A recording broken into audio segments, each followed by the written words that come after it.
Why are we still begging? I am torn between outrage and desperation, watching the state of our nation and our 2024 elections.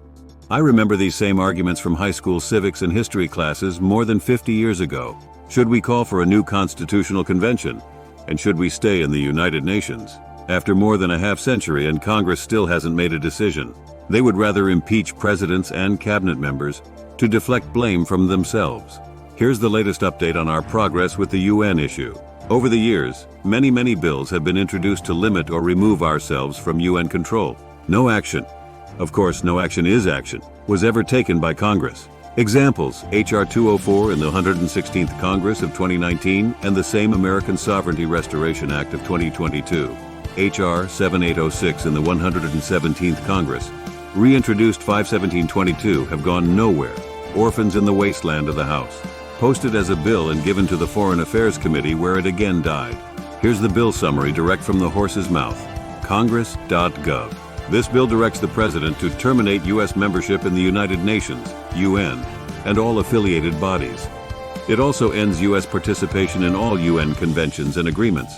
Funds may be appropriated to facilitate U.S. withdrawal from the UN.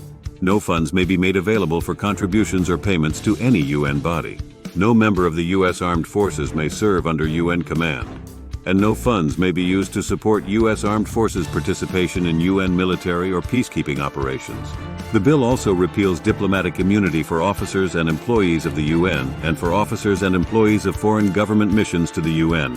The bill repeals various acts related to the UN, including the United Nations Participation Act of 1945, the United Nations Headquarters Agreement Act, the United Nations Environment Program Participation Act of 1973, and joint resolutions establishing U.S. membership in the World Health Organization, and the UN Educational, Scientific, and Cultural Organization.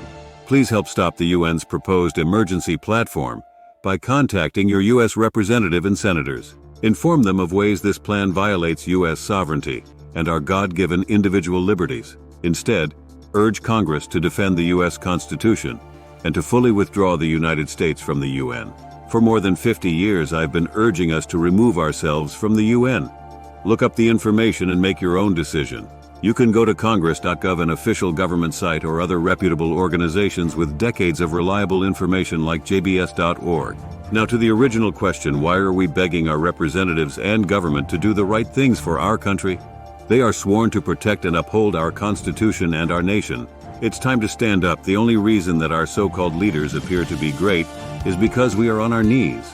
Article the 1st was ratified and then forgotten more than 200 years ago. The Equal Rights Amendment, the 28th, was ratified 2 years ago. We have the tools and the proof to fix our country. It took more than 235 years to finally say that everyone is equal under the law. The enforcement of Article the 1st will make sure that everyone will have equal representation in our government. Read my book, How Less is More, the story of the real First Amendment to the United States Constitution. It will make it crystal clear why we could never hold another constitutional convention in this country without destroying ourselves. It's time to step up and take back our country before someone else takes it from us. Brought to you by FirstAmendmentFreePress.org.